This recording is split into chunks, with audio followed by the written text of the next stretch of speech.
In a prior vlog, I covered the topic of expectation of sharing with our children and looked at the fact that sometimes our expectations are actually not right. Well, today I want to look at the expectation of sitting still when it comes to our children.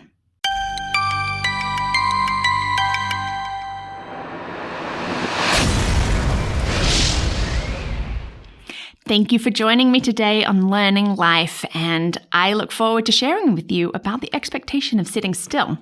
But if I may, if you like these videos and would like to partner with us, you can through Patreon and be a champion. There's a link below, or you can go and click on the Champions tab on learningthis.life. Well, the expectation of sitting still. Yes, I've had several conversations about this recently about, my child's not really sitting still. Should I be worried? Oh, they're not doing this, they're not doing that. And you know what? It's okay. They're children, and it's good that you're asking these questions. And I always come back, with other questions like about age, what's going on, because chances are we're expecting too much of our children too soon. Because you see, sitting still is a skill. It's something that you must learn. We are not born with the gift and the skill of just being able to sit still. It is something that takes practice and it takes time to develop and to build up. It develops over time. Now, all children develop at different rates. I get that. So the ages and times that I'm going to look at are the approximates. But what we need to remember is that sitting still is a skill. It's like, well, my child is 2 and they're doing this. I'm like, it's an older child. Oh, well, they're doing this. Well, what's going on in their life? There are some questions that we can ask. There are some things that we can look at. And when we look at our children, these are sort of the approximate ages and times. So 3-year-olds, we really can expect them maybe 5 to maybe up to 10 minutes. 5-year-olds, you're looking at about 15 minutes. 7-year-olds, maybe 25. And about 10, 11-year-olds, then we can look at 40 minutes. You know what? I'm 43 and I still struggle to sit still for 40 minutes. It's something that we can help our children with. But if your child is 2 and not sitting still, that's okay. I've seen in this rise of Mother's Morning Out programs and preschool sort of starting at an earlier age, there's more and more sort of instructional time and this expectation that our children should be sitting still actually for longer than they're developmentally able to. And it's nothing like on them, I'm not having a go, but it's just one of those things that we need to realize as parents and to think through, how old are they? What should they be doing? We have to help our children with this, and we can help them by providing opportunities to practice and through encouragement, especially if they're going to be going to big school, get into kindergarten. We want to help them learn how to sit and keep their hands to themselves and all of those skills that are involved in sitting still.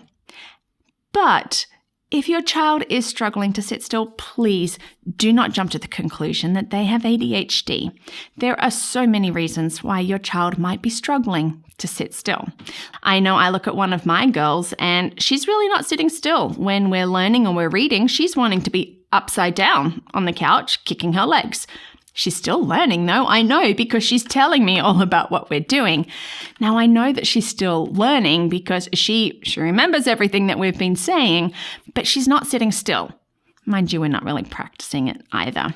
But here are some reasons that your child might be struggling to sit still. They might be tired. Did they have a good sleep last night? Has there been sort of several weeks or several nights that they're not sleeping well? Tiredness can affect that. Are they hungry? Do they need the toilet? Maybe they are bored. Some simple reasons. Now, maybe their chair is the wrong size. If they're expected to sit still in a chair, people don't realize that. If it's too tall and their feet are not touching the ground, they are going to naturally move. Or if the chair is too small and sort of like they're hunched over, their legs are up, it's also uncomfortable. They're not going to sit still. Maybe there's too much stimulation, external stimulation going on, too much noise, there's buzzing, there's other people talking over here. That can affect an ability to sit still. Maybe they're not having enough exercise, and so therefore the body just wants to move. And they might be too young for the group. As we know with the school year, sort of ages stagger, and your child might be the youngest of the group. And if they are struggling, That's okay. Remember, it's a skill and they can develop it and they will get there. It might be stress, like what's going on at home. Those things can affect anxiety. And maybe they're just being expected to sit still for too long of a time. It could be as easy as that. A 20-minute lesson when really it should be about 5 to 10. Of course, they're going to struggle. Now, if you have any concerns, I do encourage you to talk to the child's teacher or pediatrician. And if you're not sure of what questions to ask, hey, shoot me a comment. I would be glad to help you come up with some questions of things that you could be asking to see how we can help you help your child to develop this skill of sitting still. But let us just remember that our children want to move. They really do. And being confined to sit still for long periods of time is going to get a little frustrating for them. And then it can get frustrating for us. But let's not get frustrated. Let's understand it's a skill. It can be practiced. They're going to get it. Thank you so much for watching today. And hey, if you like it, give a thumbs up, share with your friends, subscribe, drop me a comment below because I would love to connect with you.